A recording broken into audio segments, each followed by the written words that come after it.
जय हिंद। ये पार्ट 2 है इसका। और क्वेश्चन नंबर 30 तक कर लिया, अब 31 है। एक शिक्षक चुनते समय किस बात को सबसे ज़्यादा महत्व देता है?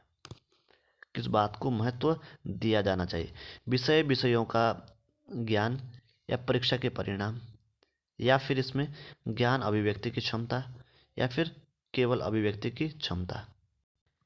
सही जवाब इसका ज्ञान अभिव्यक्ति की क्षमता है।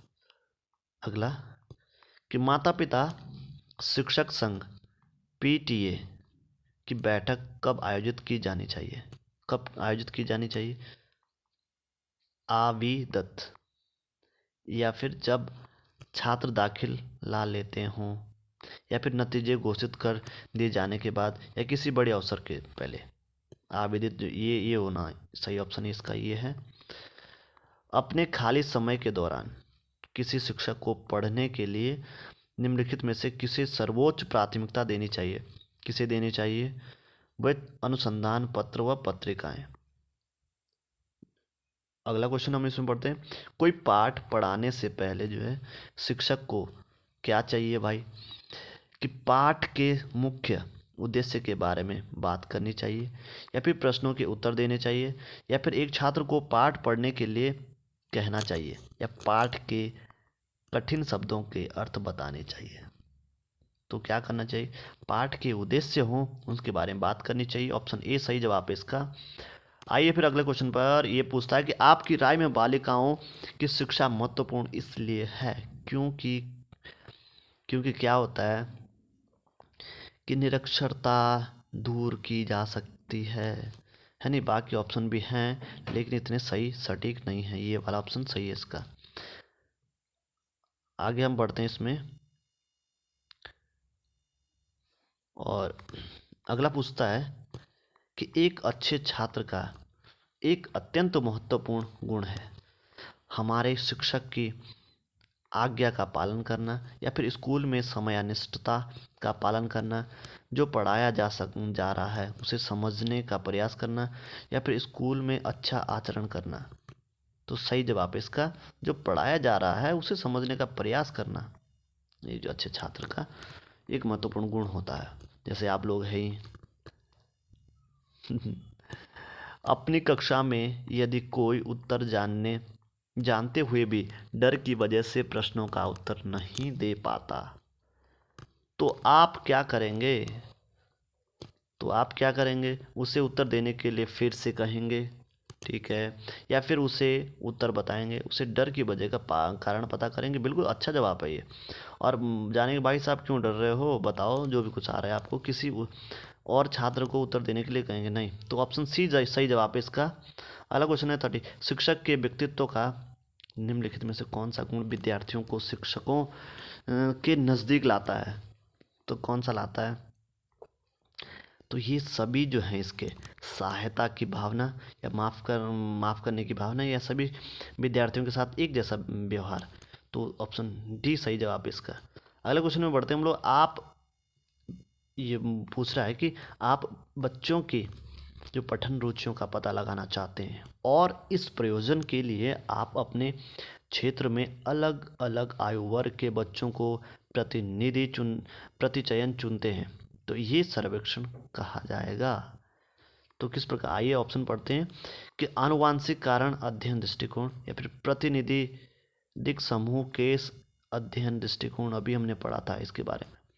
तो ध्यान दें, ऑप्शन सी पूछता है कि अधोमुख केस। अधोमुख मतलब होता है कि एक ही बार में बहुत सारे इनका बहुत सारे बार बार जो मत देखना है नहीं। अभी हम आप ऊपर पढ़ा था।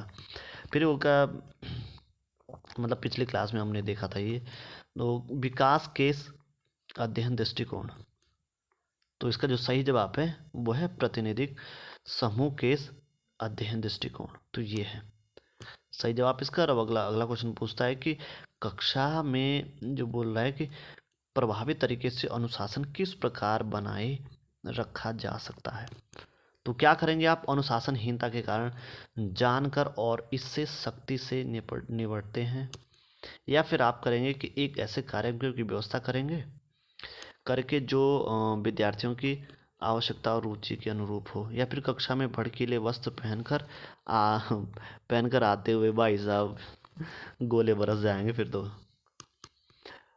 और अगला है कि उपयुक्त में से कोई नहीं। तो जो इसका सही जवाब है वो है ये, ऐसे कार्यक्रम की व्यवस्था करके जो विद्यार्थियों की आवश्यकता रुचि के अनुरूप हो, है नहीं। अगला बढ़ते हैं हम इसमें, उच्चतर शिक्षा में शिक्षण का अर्थ है। क्या है शिक्षण का अर्थ? पाठ्य पुस्तक में दी गई सूचना प्रस्तुत करना, या फिर कक्षा में प्रश्न पूछना और परीक्षाएं संचालित करना, या फिर विद्यार्थियों को परीक्षा की तैयारी और इससे पास करने में मदद करना, या फिर कैसे सीखें इसमें विद्यार्थियों की मदद करना। तो सही जवाब है इसका ऑप्शन डी, कैसे सीखें इसमें जो विद्यार्थियों की हेल्प करना है। यदि आपकी कक्षा में अधिकांश विद्यार्थी कमज़ोर हैं तो कोई बड़ी बात नहीं। अच्छा, तो फिर बता दें, तो आपको बुद्धिमान विद्यार्थियों की परवाह नहीं करनी चाहिए। अच्छा जी, अगला सवाल ऑप्शन पूछता है कि आपको अपनी पढ़ाने की गति तेज़ रखनी चाहिए ताकि विद्यार्थियों को समझने का स्तर बढ़ सकें। नहीं नहीं भाई साहब, गड़बड़ कर जाएगा। या फिर आपको पढ़ाने की गति धीमी रखनी चाहिए, या फिर आपको बुद्धिमान विद्यार्थियों को थोड़ा अतिरिक्त मार्गदर्शन देते हुए अपने पढ़ाने की गति धीमी रखना चाहिए। तो यही सही जवाब है, बहुत सही सटीक है ये। तो ऑप्शन डी सही जवाब है इसका। अगला है कि अपने विद्यार्थियों का ध्यान खींचने में जो शिक्षक योग्य नहीं होता है उसे उसे हम क्या करेंगे। अब देखो यहाँ पे ऑप्शन ए, अपने शिक्षण विधियों का मूल्यांकन कर उसे सुधारना चाहिए, या पद से इस्तीफा दे देना चाहिए, अपने विद्यार्थियों में कमी ढूंढनी चाहिए, या फिर बोल कर जो लिखवाना शुरू करना चाहिए। तो सही ऑप्शन क्या है इसका? अपनी शिक्षण विधियों का मूल्यांकन करके उसे सुधार करना चाहिए, बिल्कुल। क्वेश्चन नंबर 44 पूछता है कि निम्नलिखित में से कौन सा शिक्षक सबसे वांछनीय है। नहीं, वह जो पढ़ाने के लिए नियमित रूप से आता है लेकिन इस बात को जानने की परवाह नहीं करता है कि वो क्या सीख रहे हैं। ओहो, ये तो गड़बड़ मास्टर है। वह जो समय पर कक्षा में आता है लेकिन विद्यार्थियों की कक्षा में देर से आने पर ध्यान नहीं देता। नहीं, वह जो एक नैतिकतावादी है और हर समय विद्यार्थियों को नैतिकता के उपदेश देता है। अरे ऐसा कहाँ चलेगा। वह जो अपने विषय को ठीक ठाक जानता है लेकिन विद्यार्थियों को काफ़ी अधिक सीखने को प्रेरित करता है। तो ये सही जवाब है बिल्कुल इसका। अगला क्वेश्चन हम लोग बढ़ते हैं कि कोई व्यक्ति एक अच्छा शिक्षक हो सकता है यदि वह क्या करें। ऑप्शन सुन लो, कि शिक्षण में सच्ची रुचि रखता हो, या फिर विद्यार्थियों पर नियंत्रण रखने का तरीका जानता हो, या फिर वो बताता है कि उच्च शिक्षा प्राप्त हो, या पहनाव की अच्छी समझ हो। तो सोचो, तो शिक्षण में सच्ची रुचि रखता हो, जो पढ़ाता अच्छा उसने में रुचि रखता हो, वही तो अच्छा शिक्षक होगा। क्वेश्चन नंबर अगला 46 पे पहुँचते हैं हम लोग। और जब आप कक्षा में कोई नया विषय पढ़ाना आरंभ करते हैं तो सबसे महत्वपूर्ण एहतियात आप क्या बरतना चाहेंगे। तो सुन लीजिए ऑप्शन, यह देखना कि कक्षा में पहले प्रभाव जमाना महत्वपूर्ण। ओहो, अच्छा, यह देखना कि आपके पढ़ाने के क्रम में विद्यार्थी प्रश्न ना पूछें। गड़बड़ भाई, तो बिल्कुल ही गलत है। अच्छा, आप पूछें विद्यार्थियों के बीच यह विचार उत्पन्न करना कि वो जो कुछ पहले से जानता है उससे नए विषय का तर्क संगत संबंध। तो ये अच्छी बात है बिल्कुल। हाँ, तो ये सही जवाब है, ऑप्शन सी इसका सही जवाब है। अगला क्वेश्चन पूछता है इसमें कि निम्नलिखित में से कौन सा गुण एक अच्छे शिक्षक का लक्षण है। तो कौन से अच्छा शिक्षक का गुण? विषय की गहन जानकारी रखना, या फिर हमेशा विद्यार्थियों से काफ़ी अच्छा उपेक्षा रखना, या फिर कुछ विद्यार्थियों की प्रति पक्षपात दिखाना। बिल्कुल गलत बात है। है गृह कार्य की अनावश्यक मात्रा सौंपना। तो ये भी बिल्कुल गलत लग रहा है। तो ऑप्शन सही ए जो है इसका सही जवाब है विषय के अधिक। अगला क्वेश्चन पढ़ते हैं हम लोग कि निम्नलिखित में से कौन सा सुझाव एक शिक्षक के लिए सबसे उपयुक्त है।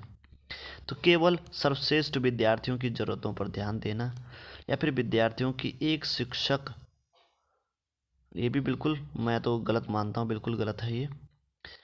और विद्यार्थियों की एक शिक्षक से प्रत्याशा समझना, या फिर शिक्षण में, माफ़ कीजिएगा मैं ऑप्शन बी दोबारा पढ़ देता हूँ कि विद्यार्थी की एक शिक्षक से प्रत्याशा समझना, या फिर शिक्षण में केवल शैक्षणिक पहलू लागू होने चाहिए, न कि सामाजिक सांस्कृतिक। ये तो बिल्कुल गलत है। विद्यार्थियों से हमेशा पूरे ध्यान और सहयोग की आशा करना, बिल्कुल ऑप्शन ए जो इसका, जो माफ़ कीजिएगा ऑप्शन जो बी है ये सही जवाब है इसका। 49 क्वेश्चन नंबर पे पहुंचे हम लोग। और असरदार शिक्षक निम्नलिखित में से कौन से लक्षण दिखाते हैं।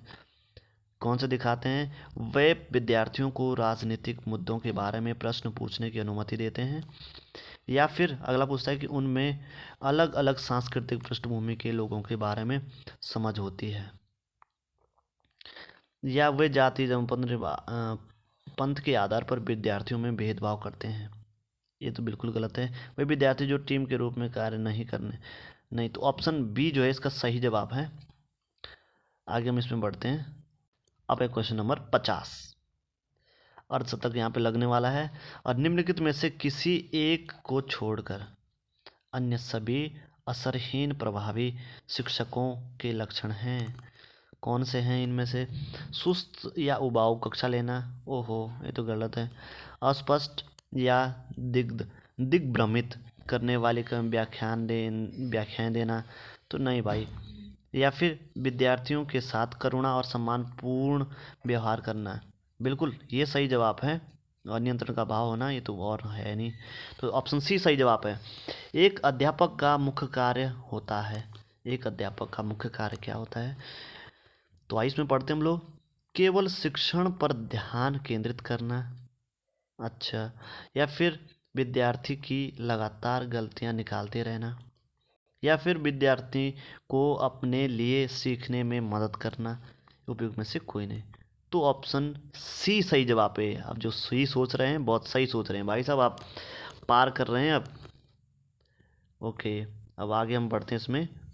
तो अगला 52 52 नंबर पूछते हैं। ये क्वेश्चन नंबर पूछता है कि शिक्षण में विभिन्न तरीकों का उपयोग करने के कारण जो है शिक्षण आसान बन गया है, या फिर बताता है कि शिक्षण रुचिकर बन गया है, या फिर विद्यार्थी अधिक ध्यान देते हैं। तो ये भाई ये सही है।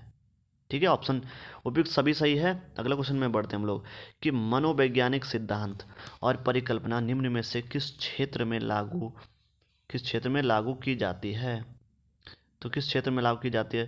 प्रबंधन में, या फिर इलाज में, या व्यापार में। तो उपयुक्त सभी सही है, यानी मनोवैज्ञानिक सिद्धांत बिल्कुल की जाती है। जब कोई ये पूछता है कि जब कोई अच्छा विद्यार्थी कम अंक लेकर आता है तो एक अध्यापक होने के नाते आप क्या करेंगे। भाई साहब गोले बरसाएंगे, उसे मनोवैज्ञानिक उपचार देंगे, एक कक्षा के सामने शर्म महसूस करेंगे, या उसे कठिन परिश्रम करने के लिए प्रेरित करेंगे, उसे अनेक तरीकों से दंडित करेंगे। तो ये भी बिल्कुल नहीं है, ये भी नहीं है। और उससे जो मनोवैज्ञानिक उपचार देंगे भाई वजह क्या थी, है नी वही। तो ऑप्शन ए। अध्यापक को अपने विद्यार्थियों की गलतियों का अध्ययन करना चाहिए। यह प्रायः दर्शाता है उनके ज्ञान के स्तर को, या विभेदित पाठ्यक्रम की आवश्यकता को, या फिर सामूहिक क्षमता के रास्ते को, या फिर उपचारात्मक रणनीतियों की आवश्यकता को। तो सही जवाब है उपचारात्मक रणनीतियों की आवश्यकता को दर्शाता है, ऑप्शन डी। तो शैक्षिक मनोविज्ञान के अंतर्गत कौन सा क्षेत्र नहीं आएगा। कौन सा नहीं आएगा। तो शिक्षा का दार्शनिक स्तर, या फिर समूह गतिशीलता, अध्यापक शोधकर्ता का मूल्यांकन, समायोजन की प्रक्रिया। तो सही जवाब है इसका वो है ए, शिक्षा का दार्शनिक स्तर। अगला क्वेश्चन हम लोग बढ़ते हैं कि एक उत्तम शिक्षक को अनिवार्यता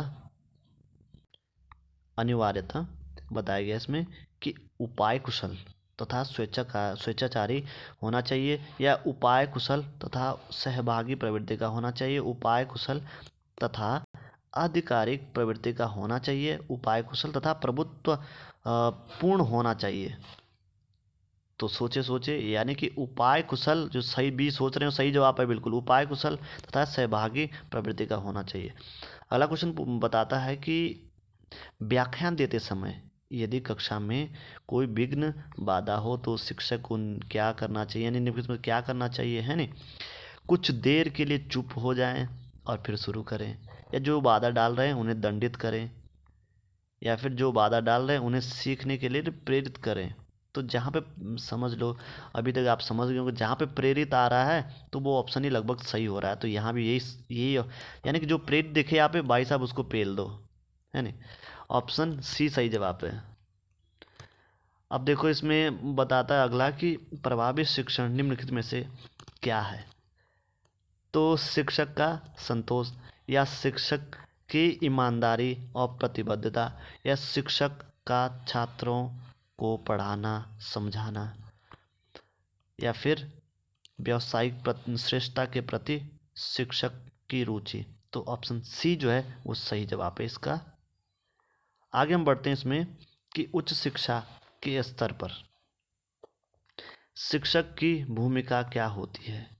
विद्यार्थियों को सूचना प्रदान करना, या फिर विद्यार्थियों में स्वाध्याय को प्रोत्साहित करना, या फिर विद्यार्थियों में स्वस्थ प्रतिस्पर्धा को प्रोत्साहन देना, या फिर अपनी समस्या हल करने में विद्यार्थियों की मदद करना। तो ऑप्शन बी सही जवाब है, विद्यार्थियों में स्वाध्याय को प्रोत्साहित करना। और ये इसका सेकंड पार्ट था। मिलते हैं इसके थर्ड पार्ट में। तो तब तक ख्याल रखिए अपना। जय हिंद।